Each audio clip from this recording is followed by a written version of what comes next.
É mais sensível que qualquer câmera. É tão individual como uma impressão digital. Ele pode revelar nossos segredos emocionais e seu revestimento, na verdade, é parte de nosso cérebro. Esse órgão surpreendente não apenas vê, mas também dá sentido ao mundo à nossa volta. Conheça o olho humano por dentro, através dos olhos de um artista, a seguir na Enciclopédia do Corpo Humano.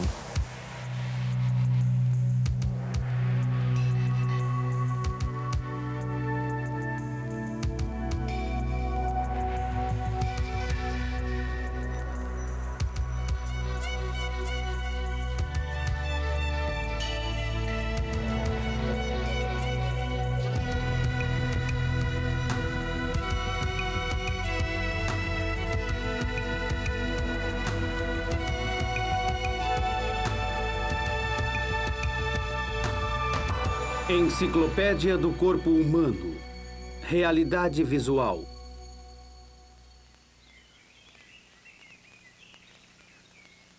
Todas as manhãs, os raios de sol invadem nosso mundo, inundando-o de luz. Como a maioria das criaturas vivas, desenvolvemos olhos que usam essa luz para nos ajudar a entender o que nos cerca. Quando vemos uma paisagem ou um objeto, mesmo confuso ou complicado, somos capazes de interpretá-lo muito rapidamente. Estamos vendo 4 objetos aqui? Um em cada canto da imagem? É claro que não. Claramente é um rosto humano atrás de uma janela. Caroline, nossa artista, irá usar essa habilidade quando começar a pintar. Mas Guy, que faz filmes de arte, precisa usar uma câmera. E uma câmera não tem esse discernimento. Ela apenas captura a imagem. Achamos que vemos imagens como uma câmera, mas nossos olhos e cérebro fazem algo muito mais complicado. Uma câmera grava cada pequeno detalhe, inclusive todas as mudanças na luz. Mas o olho humano concentra-se apenas no que é importante. Por exemplo, a cor de uma laranja sempre parece a mesma. Na verdade, nossos olhos e cérebro identificam a cor laranja sob diferentes condições de iluminação.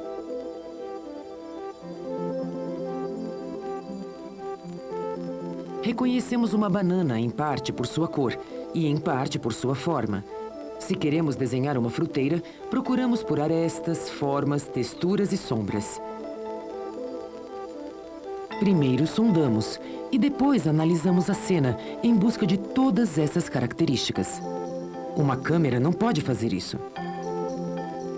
Enquanto Guy faz seu vídeo sobre o trabalho da artista, sua câmera simplesmente grava a imagem numa fita e a leva para a TV, deixando a análise final para os nossos olhos. Artista talentosa, Caroline tem um bom olho para a composição.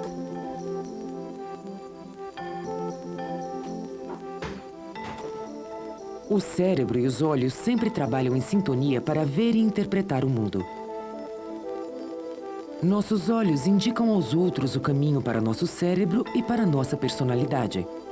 Para aqueles que nos veem, nossos olhos são janelas para nossa inteligência, nossa consciência e, dizem, até para nossa alma. Eles certamente revelam o foco da atenção de Caroline, mas também mostram quando ela está cansada ou distraída. Eles sinalizam nossas emoções, de alegria, fúria ou aflição.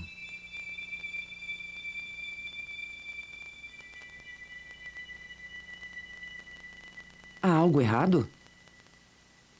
Bem, neste caso não. É apenas o pai de Caroline tentando ajudar na cozinha. Precisamos almoçar. Nossos olhos têm sucessivas formas de defesa contra irritações ou invasões. As pálpebras piscam para fechar o olho, e os cílios podem bloquear a sujeira antes dela entrar. Se qualquer coisa do mundo exterior conseguir passar, a defesa seguinte é a lágrima, que leva a sujeira embora. Os olhos produzem lágrimas a vida toda. Elas saem de glândulas lacrimais, localizadas na parte supralateral das órbitas, e banham continuamente o olho com uma camada aquosa. Glândulas minúsculas ao longo da pálpebra inferior produzem óleo. Esse óleo separa a lágrima do ar, formando uma película fina, lisa e inteiriça. Ela protege toda a superfície exposta do olho.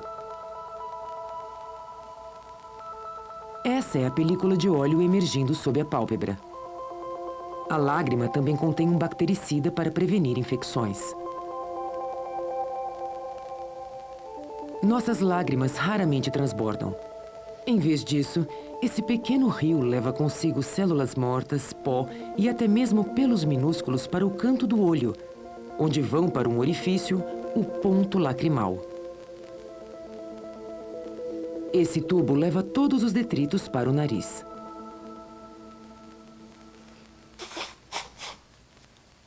Piscamos com tanta frequência que nossos olhos ficam fechados praticamente meia hora por dia.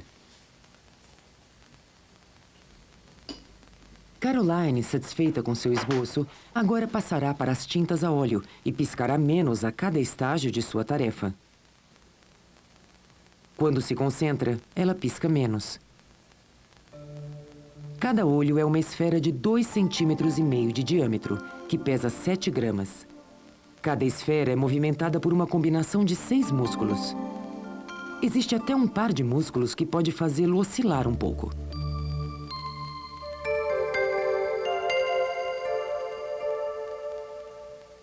O complexo processo da visão começa aqui. A luz entra no olho através de uma janela transparente no globo ocular, a córnea. Sua superfície protuberante divide a luz até um foco no interior do olho. É a refração. A córnea é construída como o para-brisas de um carro. Ela é composta de 3 camadas principais. E apesar de haver muitos sensores de dor para nos lembrar de ser cuidadosos, a região central da córnea é rija. Ela sustenta uma camada repleta de vida, de apenas 5 células de espessura. A córnea se renova constantemente. Novas células crescem no interior e, numa semana, chegam à superfície externa. Aqui, as células mais velhas são liberadas e, ainda vivas, são levadas pelo nosso fluxo permanente de lágrimas. Para fazer um foco preciso, a superfície externa da córnea precisa ser absolutamente lisa. Para corrigir qualquer ligeira irregularidade, a película de óleo na superfície garante um acabamento homogêneo. Minúsculos vasos sanguíneos fornecem oxigênio e nutrem a túnica conjuntiva, o branco dos nossos olhos. Mas eles acabam abruptamente no limite da córnea. Assim, temos uma janela límpida para o mundo exterior.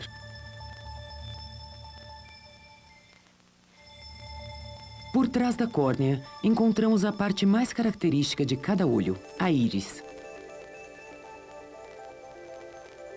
Seu nome vem da deusa do arco-íris e ela é rica em cores e texturas. As cores são hereditárias e, como não afetam o funcionamento dos olhos, os detalhes podem variar muito. É uma marca da nossa identidade, com linhas e manchas tão únicas e particulares quanto uma impressão digital.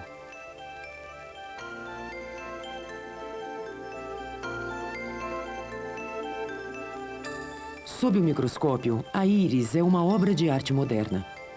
Fibras brancas prendem as células coloridas a minúsculos músculos que regulam a pupila. Isso pode refletir as nossas emoções. Quando você está apaixonado, a pupila fica imensa.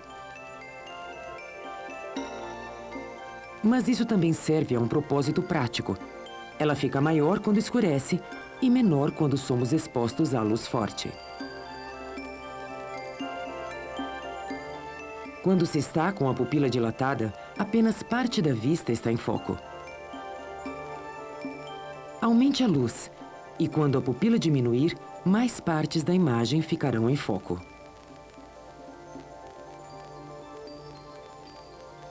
A íris é cercada por um fluido transparente e aquoso. Ele flui o tempo todo, reabastecido a cada 4 horas por glândulas localizadas atrás da íris para nutrir partes do olho que não têm irrigação sanguínea. Ele flui através da pupila para banhar a parte interna da córnea e atrás da íris para banhar a lente ou cristalino.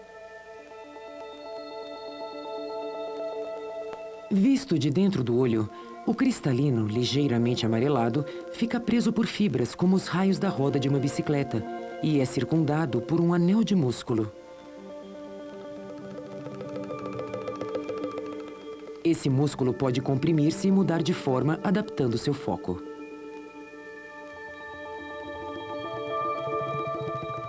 O cristalino deve ficar mais curvado e mais espesso para vermos objetos próximos em foco.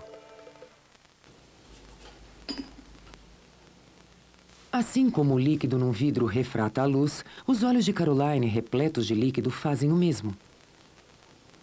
Quando ela olha para um objeto, a córnea refrata a luz, que então passa por uma geleia transparente e natural para ser projetada na retina. Enquanto trabalha na pintura, ela está totalmente alheia a um fenômeno bizarro. A imagem é projetada na retina de cabeça para baixo. Cabe ao cérebro invertê-la novamente.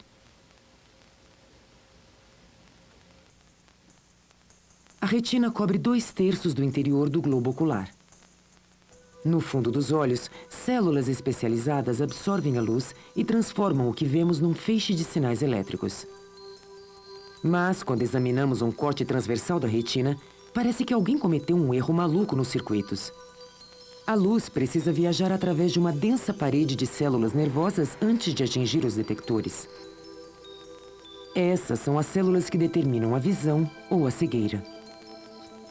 Há mais receptores de luz nos nossos olhos do que pessoas nos Estados Unidos, e mesmo assim eles cabem em 2 selos postais. Existem 2 tipos de receptores na retina. A maioria deles é formada por células longas e finas em forma de bastonete. Elas trabalham bem na luz menos intensa, mas podem detectar apenas imagens em preto e branco. A célula atarracada e pontuda é chamada célula cônica ou cone. Ela registra cores, mas funciona melhor na luz mais intensa. No centro da retina existe uma região escura.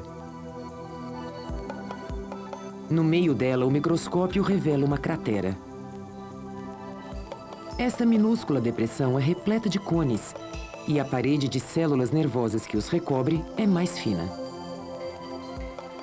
Aqui na depressão, a luz penetra a retina mais facilmente, e os cones no fundo podem detectar os menores detalhes de um objeto. Instintivamente, Caroline mantém o pincel perto do centro da imagem, para que essa imagem caia na depressão repleta de cones. Assim, sua visão é mais nítida no centro e mais nebulosa nas bordas.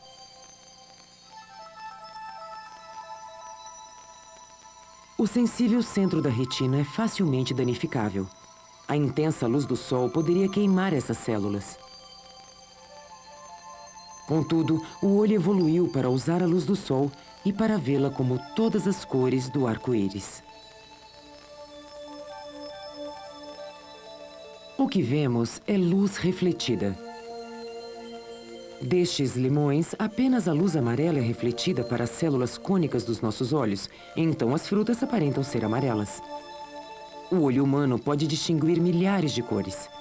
Todavia, temos apenas 3 tipos distintos de cones para traduzi-las.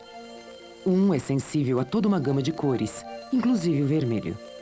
O segundo tipo de cone concentra-se no verde e o terceiro capta melhor o azul. Assim como as 3 cores básicas podem ser misturadas para fornecer uma gama ilimitada de outras cores, as células nervosas na retina misturam os sinais dos 3 tipos de cones para dar a ilusão de outras cores.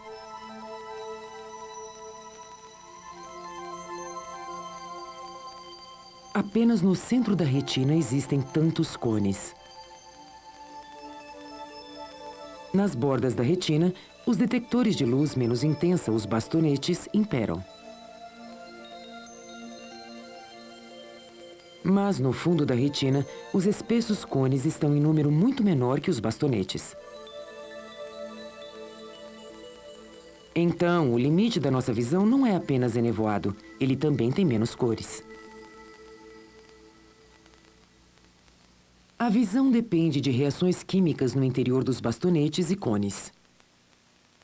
A mais importante delas ocorre quando a luz incide sobre uma molécula de cor púrpura dentro das células, chamada púrpura visual. Ela absorve a energia da luz e é alvejada, semelhante ao momento em que um filme é exposto à luz numa câmera. O olho sempre muda de posição, ajudando a evitar que as células sejam superexpostas. E, diferente do filme, a púrpura visual pode ser reciclada e reutilizada repetidamente. O olho nunca se fixa por muito tempo num único ponto. Talvez seja por isso que a técnica cinematográfica do corte de uma cena para outra funcione tão bem. Ela copia o que os nossos olhos fazem na vida real. Mas o que a câmera faz com tanta facilidade, um movimento panorâmico com velocidade contínua ao longo de um objeto, é virtualmente impossível para o olho humano. Em vez disso, ele precisa se fixar e analisar uma série de pontos ao longo do objeto. Mas focalize um objeto em movimento, como o pincel, e o olho o acompanhará de maneira uniforme.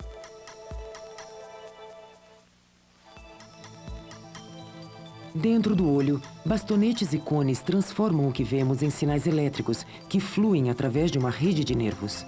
Mas todos esses nervos são mais do que apenas fios levando mensagens para o cérebro.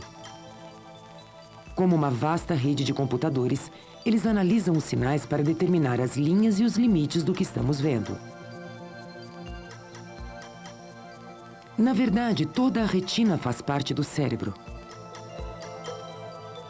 Ela se conecta ao resto do cérebro por aqui, onde uma confusão de vasos sanguíneos mergulha junto com um espesso monte de fibras para dentro do nervo óptico. O nervo óptico tem 1 milhão de fibras de espessura.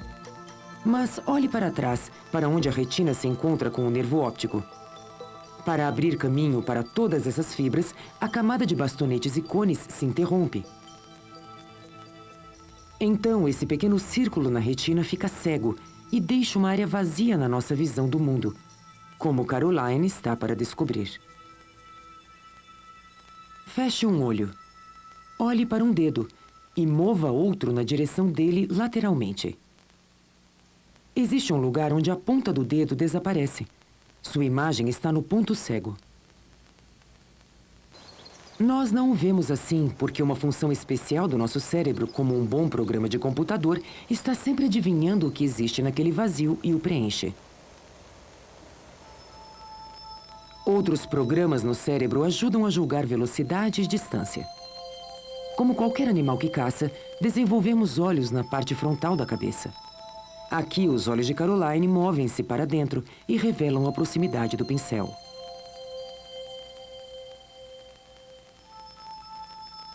As distâncias nessa pintura são uma ilusão.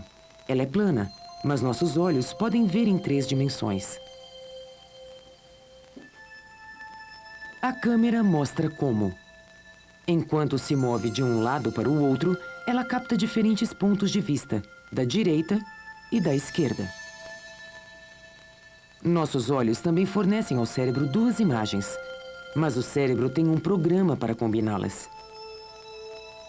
Em vez de 2, achamos que vemos apenas uma imagem em 3 dimensões. Caroline vê formas complexas, cores sutis, e também deve ver e orientar o movimento de sua mão em resposta a elas. Uma parte de seu cérebro analisa o que vê e capta as linhas e os contornos.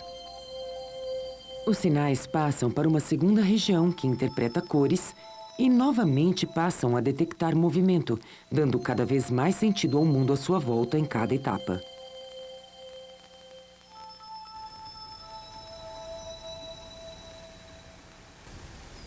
Aqui, a câmera registra apenas uma mancha branca mudando de posição e tamanho.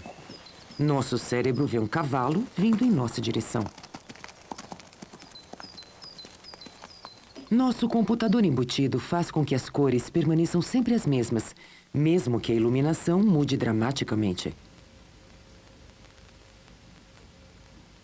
A câmera mostra as mudanças reais. Enquanto o olho e o cérebro insistem que uma laranja sempre é alaranjada.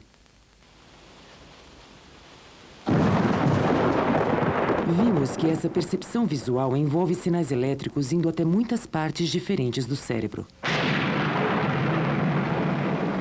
Nós registramos cor e brilho. Detectamos movimento, identificamos formas e calculamos distância, velocidade e tamanho. Vemos em 3 dimensões quando a retina combina as diferentes imagens de cada olho numa só. O cérebro preenche o ponto cego e limpa a imagem. Em pouco mais que um piscar de olhos, ele cria o que achamos que vemos. Pronto? Aham. E nossa artista sabe com certeza absoluta quando terminou de criar sua ilusão das frutas. Diferente da lente de uma câmera, nossos olhos veem o eternamente mutável mundo à nossa volta através de um filtro de aprendizado, discernimento, conhecimento, memória e experiência. Dizem que a câmera nunca mente, mas talvez o olho sim. Vamos pegar um pouco de ar fresco. Ele nos revela a maior parte do que precisamos saber sobre o mundo à nossa volta. Perfeito. Mas talvez a maior parte do que vemos seja ilusão.